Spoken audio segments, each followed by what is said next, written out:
Pepecoin is definitely the OG Pepecoin. There's some serious blockchain beef there. One is a dev team focused on innovation around a meme coin, and the other one is the $4 billion market cap. The utility there is price go up. Is there still beef? A lot of them dumped on their users and are gone. Hi guys, and welcome to What's the Meta. I'm your host, Ryan S. Gladwin, and I'm here with Fanzo from Pepecoin. How you doing, man? I'm doing great. Excited to be here. Excited for the conversation. Pepe is a classic internet frog meme that I think everyone's seen by now. Derived from the Matt Furry comics, specifically Boys Club, which was meant to sort of represent his time in university and college and just kind of being a guy. And Pepe was actually meant to represent him. As a meme, it's had a wild ride. At one point, it was taken by the right wing to have its own implications. Matt Furry tried to reclaim it, and then Hong Kong protesters used it as a symbol for resistance. So it's kind of been all over the place and had tons of different meanings. And his crypto journey hasn't been too different in that sense. A lot's going on with it. So I guess to you, Fanzo, what does Pepe represent? Yeah, it's so interesting because as you talked about the timeline of Pepe, right? The coins and like even Pepecoin as a whole kind of has that similar journey. But I think Pepe as a whole represents just the idea of being seen or heard, and this idea of kind of a smug approach to what the public thinks of kind of like internet culture, right? I think it can really embody just this idea of not only an us versus them idea, but I think it's also just this concept of, we're going to do it our way and we're okay kind of rolling with, the world that is. And it definitely has that internet vibe, which I think aligns with so many people, especially that have been in the game or been, fully immersed in the internet since, 2016, all the way, to where we're at today. Definitely. It's one of those memes that has been around for almost ever. Like it's maybe not as old as Bad Luck Brian, but it's up there. Those Bad Luck Brian sort of memes, they kind of disappeared, whereas Pepe has evolved and grown into a life of its own. Talking about that kind of complex crypto journey, for those who don't know, there's two prominent Pepe tokens on Ethereum. There's probably thousands if you think about all the other blockchains and the ones that have two market cap. But yeah, Pepecoin, the one we're talking about today, is currently at $210 million. And Pepe, the market leader, is at $4.1 billion. We've sort of seen this a lot in crypto at the moment in general. I mean, Neuro's a great example recently. The dog that was Dogecoin, that sadly passed away. Their owner then adopted a new dog, and thousands of tokens were created. Civil wars were going on Solana, Ethereum. What's the deal here? I don't really know the full timeline of all these different Pepe coins, but give me the lowdown. So yeah, I mean, it's definitely Pepecoin's definitely the OG Pepecoin, right? It's kind of important to kind of map that, like kind of like the history part of it, right? This coin actually, Pepecoin originally was launched in 2016 as kind of the original into a meme token, and during those early days, there was its own L1, right? There was its own mainnet that Pepecoin launched originally back in 2016. And as you talked about the journey, right, as the meme, the team that started with that originally is still together now. They also evolved, right? As they realized that the Pepe, the meme was being hijacked or kind of taken over with some of the alt conversations, they actually changed the ticker. So it went from Pepecoin to meme, or memetric is what it was there for a good while, because of just the backlash and kind of back and forth. And then, fast forward to a couple of years ago, they were relaunching themselves back onto Ethereum as Pepe, as a Pepe coin that is today.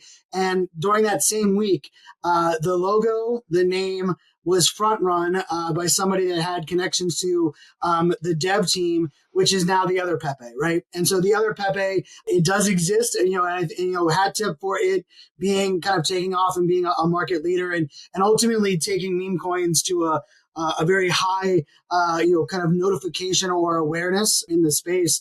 But make no mistake about it, Pepecoin, which we had about 1 billion was the all-time high earlier this year with Pepecoin. Pepecoin's team had a decision to make when they got front run, right? What do? Do they rename? Do they just cut the project altogether? They had been started in 2016, and so their kind of approach was, hey, we're just going to outwork. We're going to create the best website. We're going to create the best dApps. We're going to create the best, kind of content around this, and we're going to let the chips kind of fall where they may. And we have this idea of the pepening. And I'll say anybody that goes to the website, right, Pepecoin.io, you'll see real quickly that this team, these are high level devs that are building everything from AI, AI bots to we have a Pepe Paint where you're actually able to mint using kind of a old school Microsoft Paint, aspect where we have people making thousands of dollars a week. And it pays tribute to kind of Pepe and what Matt Fury originally kind of, the origin here. There's also an AI token that was built using, leveraging and combined with the community here. So it's been a heck of a journey, right? And I think the beautiful thing is, from the team perspective, the core team, they're jaded, right? And rightfully so, right? Having the ticker, the logo, all of that kind of hijacked in that same time frame. But I think the community they've built over this time frame really proves that, like, yes, there can be two, but there's also two different kind of approaches. One is a dev team focused on innovation around a meme coin and really keeping it to the core of the Pepe meme. And the other one is the $4 billion market cap of Pepe that kind of front run the market, which is really the utility there as price go up. And I think people can kind of, figure out which of the two, they kind of fall into. Yeah, there's tons there that I'd love to dig into, but let's start right at the beginning of that. So the guys got front run. How exactly did that happen? Was that someone from within the team, sort of, they were like, oh, look, they're about to launch, or did they announce it publicly? How did that happen? So it was one of those, someone within the team talking to somebody, like loose lips, sink ships type of conversation.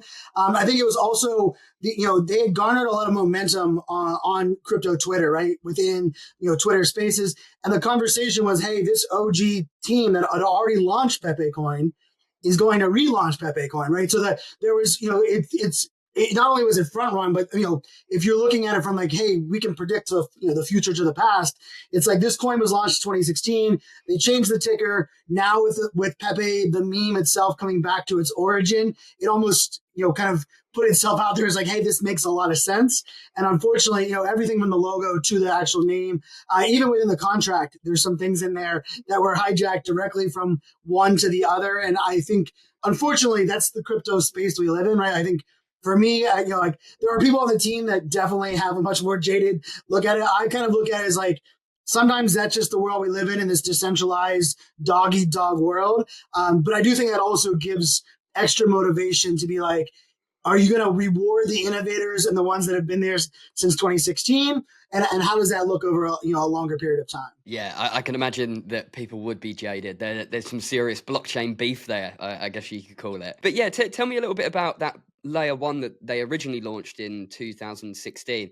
What was that? Was it any good? Is there what's the reason that they abandoned that? One of the things with this team is that they are ridiculously smart, right? From a dev perspective, from an innovation perspective. But I think, from my perspective, wasn't part of it back then. But like looking back, for me, I think they were just too early, right? They actually launched, one of their biggest pieces was this Keck space, or this Keck DAC that they had, which was actually the very first NFT marketplace was actually launched by this team before we even called it NFTs, right? Before the NFT label, long before OpenSea ever existed.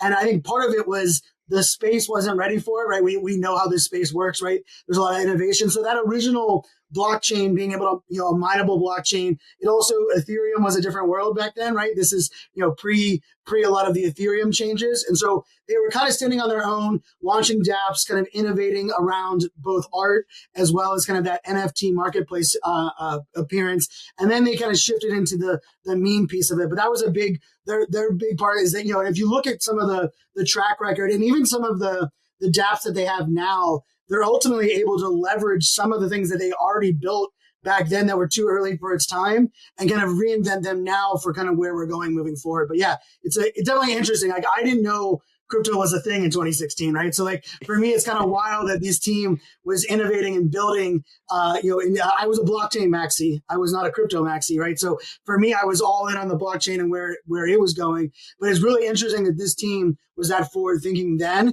and they've stuck around. How many teams do we know that have kind of stuck around from those early days? We have the Doges and a couple others, but there isn't a lot of teams that have made it through the all these different runs that we've had since. Absolutely. Touching quickly back on that blockchain beef, I'd love to get into the whole innovation side of this a little bit later on, but just to put a bow in this sort of drama between the two, is there still beef? Do the teams behind both coins still dislike each other?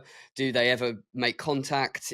Or or is it sort of like let's ignore each other and just move on? So I think there's the holders, the original holders that kind of pick their battle in the sand. There's definitely still the beef there. I will say, and I'm not one that likes to I'm not a throwing shade, but like the truth of the matter is a lot of the devs from the Pepe, the other Pepe, we refer to as the fake Pepe, a lot of them dumped on their users and are gone, right? So in a way, a lot of that, like people to be mad at, to me, it's like, we can be mad at some people, but most of them kind of did what a lot of people in crypto did, right? They made their money and got the hell out. And so I think that there's definitely beef between the idea and the concept, but I think a lot of those original players, especially on the other Pepe side, aren't as vocal. They're not, if you look at it from a innovation or even from a what the coins represent, there isn't really, it's not a hand in hand, right? If you're just buying it from the meme and the price go up, it's understandable that you're playing with a $4 billion market cap. If you're looking at it from like innovative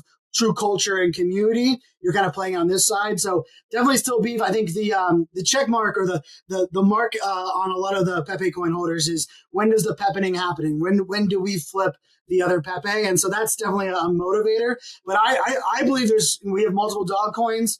We have multiple frog coins, and I believe once people kind of compare the two, they'll kind of figure out which lane they fit into. So I've got a couple questions that sort of lead into each other. Just to relate this back to what happened with Neuro, for example. When the Solana Civil War, which was the first of the many Neuro Civil Wars that happened, when that first occurred, there was 2 tokens on Solana. There were sort of vampire attacking each other. One would go up to 100 mil and then drop to 20, while the other one would go up to 100. And the question that everyone was asking on Twitter was, which is the real Nero? I guess my question to you is, what makes something the real meme? If it's the same meme on both ends, is it being the first created? Is it community? Is it the technology? Is it the KOLs behind it? What makes something the real meme coin? Yeah, I think that's such a great question. I think we're meme coins as a whole. I think we're still maturing as a community, right? As a, and even for me, like I think even into last year, I struggled to understand the connection of meme coins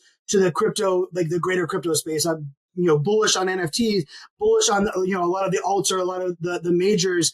But for me, the meme coins now have come to a light where I look at meme coins as a vehicle for culture, community adoption, and identity, right? Like we are looking for digital identity. And especially in this Web3 world where we live, we believe that transparency is key. Data ownership is key, right? Controlling our own wealth is key. Part of that is like, how do I find my people? And I think within a meme, you can have multiple vehicles, multiple verticals of people finding their people, right? Like we do a weekly Twitter space with the Pepecoin community. I'm one of the hosts of that space. The Telegram, we're minting, painted. We have art that is going off. There's an AI trading bot. So if you're one that like loves the meme utility conversation, Pepecoin just makes 1,000% sense. Now it's also the meme.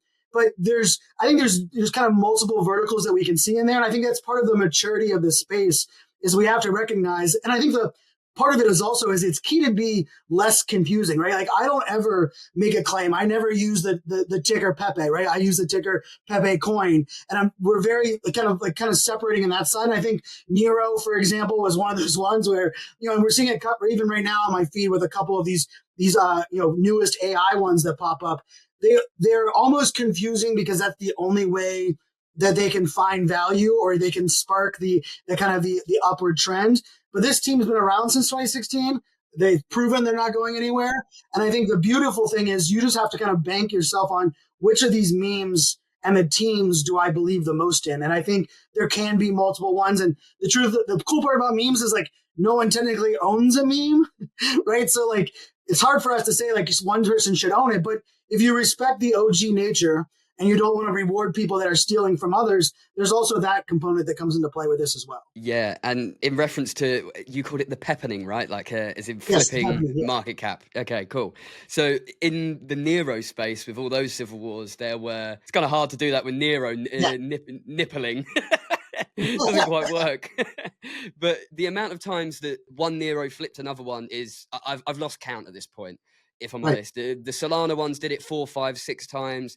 And then the Ethereum ones, I think there's now 4 big Ethereum ones. 2 of them been listed on Binance. And I guess the ones that were listed on Binance ended up being the winners because their market caps completely shot up. What do you think it will take for Pepecoin to flip Pepe? So I think it's such an interesting world we're in as far as the maturity of Pepecoin, right? When the fact that this Pepecoin reached $1 billion market cap earlier this year without any major CEXs, right?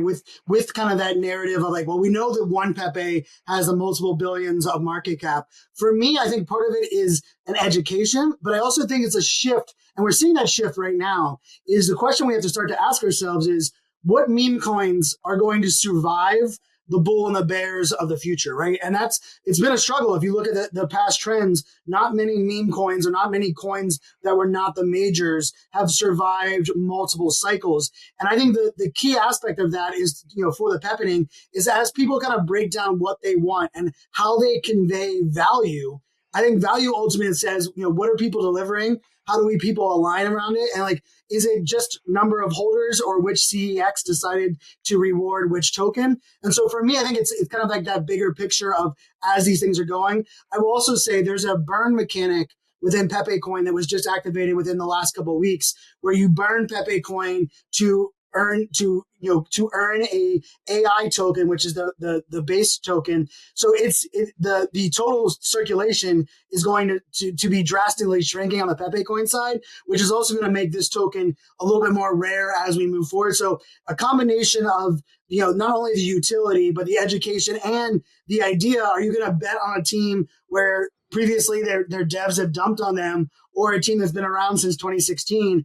I think part of that ends up being a lot of what we're going to see with Pepecoin versus Pepe. And ultimately, I for one don't believe one needs to fail for the other one to succeed. I believe as Pepe continues to grow, the bar for the peppening only increasing is only a good thing for the meme coin space as a whole. Let's dive into that. There's now an AI token tied to Pepecoin. Explain why that's happened, what it does, and I'm a bit confused about how that ties into the project. So the team itself went, part of their innovation approach, even after they had got front run, was understanding, like, what does the blockchain mean? What does Pepe mean?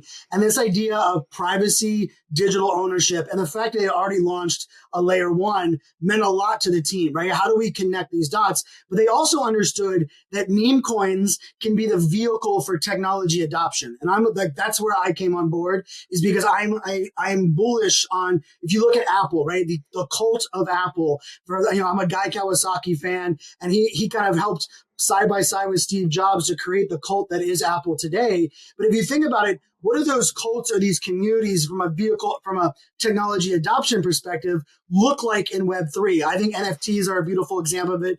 Shout out to Pudgy Penguins, who I think has done an amazing job of kind of being a vehicle for technology adoption. We saw Ape Chain that launched just this week, right? Another vehicle for technology adoption based on a community. And so within this team, they started building out a zero knowledge LLM, which kind of aligned aside of Pepecoin. And so the connection, there are one group of devs that are kind of working on both Pepecoin and the based AI component. But the idea was, how do we not just make it, we're hijacking a meme coin to make our AI coin special? And they've been working on this for 18 plus months, right? This isn't just all of a sudden the AI cycle started to kick off and they were ready to go for it. And so they just announced yesterday, so it's kind of breaking news on this side, that the mainnet L1 will launch in November.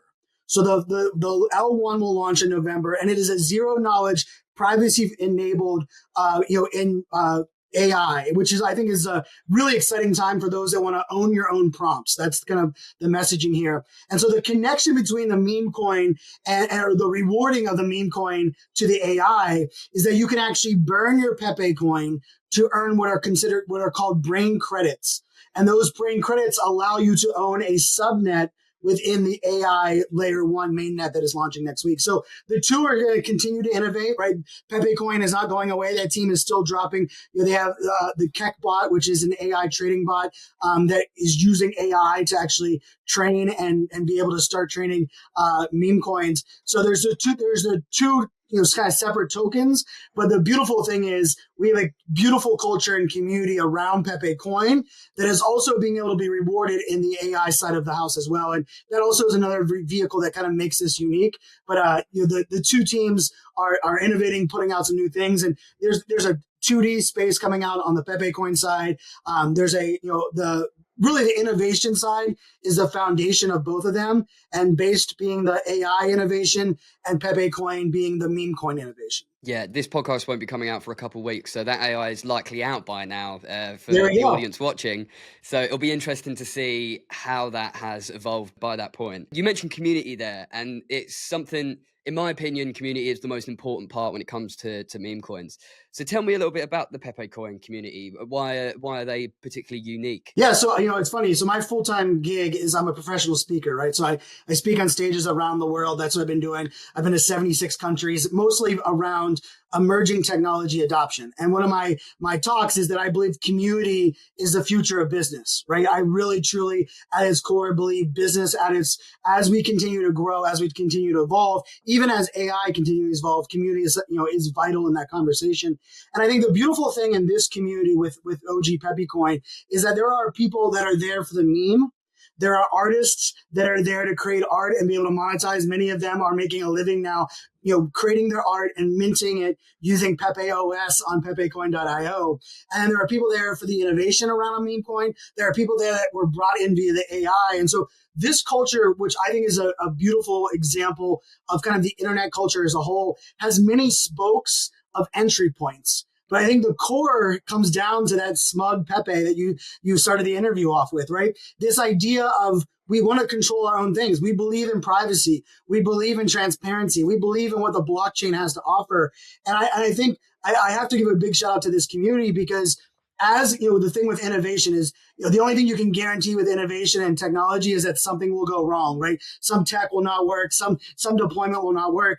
But this core community has believed in it week on week, month over month. And many people that I've actually had on our Twitter spaces on Monday, they actually were part of the original meme coin, right? They were in this, a couple of them have been in this project since 2016, 2018. And I asked them, like, why, how did you hold all of this time? Because I always give people a hard time. They're like, oh, I wish I was in the room when Bored Ape Club was minted. I was in Clubhouse. I was on stage when Bored Ape Yacht Club was minted. I thought it was I was like, why would someone buy these monkey photos that for $500? I thought it was, idiotic at the time. And I'm the one that looked like the idiot at the long run. But I always tell people it's cool to say you wish you were there.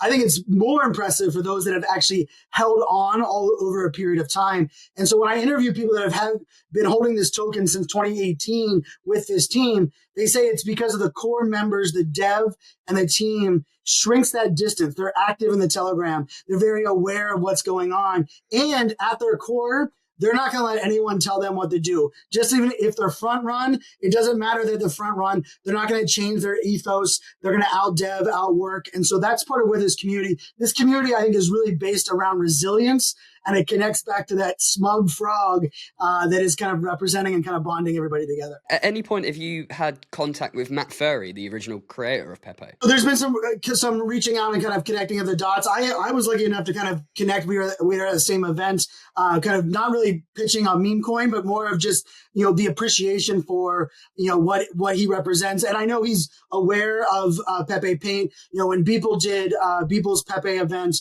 earlier this year, Pepe Coin and Pepe Paint was a major feature. We were mainly a major piece of that because the Pepe Coin itself connects to the art, right? The other Pepe, the fake Pepe, the multiple billion market cap, there is no art component in there other than the meme itself, right? The fact that we're able to reward artists and starting artists can come in and be part of this community, and you can mint the NFT directly all through the website, right? It's a one-stop shop. It feeds directly into our Telegram feed where people are buying the art all day long. So it's kind of no matter when the market was down, the market was up, you're able to kind of see the art, which I think connects back to the Matt piece of it. But I think Matt is that he has his own kind of goals, and he's probably smart in the sense of like keeping a distance from everything that comes to this, because as anyone that knows that story, like what a journey he's been on for something that he created to represent himself that got hijacked, turned around. But I think if he probably years from now, or maybe he does now, we'll be able to look back and be like, how cool is it that so many of us align and represent, and we're able to even build fortunes and innovate around such a an amazing character. Yeah, like you said, the journey of Pepe and Matt Furry is crazy. And Mr. Furry, if you're watching, I want you on this podcast. I've reached out to Yes. him, but he's ignored me. Crazy story. And yeah, it's one that is still evolving, and it's super interesting. This is my last question, but it's been great talking to you. What can other meme coins learn from Pepecoin? Ooh, I love this question. It's probably the best question and perfect way to kind of line it up. I think the beautiful thing about meme coins themselves is understanding that like culture and community are different than just building a network. And the beautiful thing about culture and community is it comes down to people connecting with people around a shared purpose.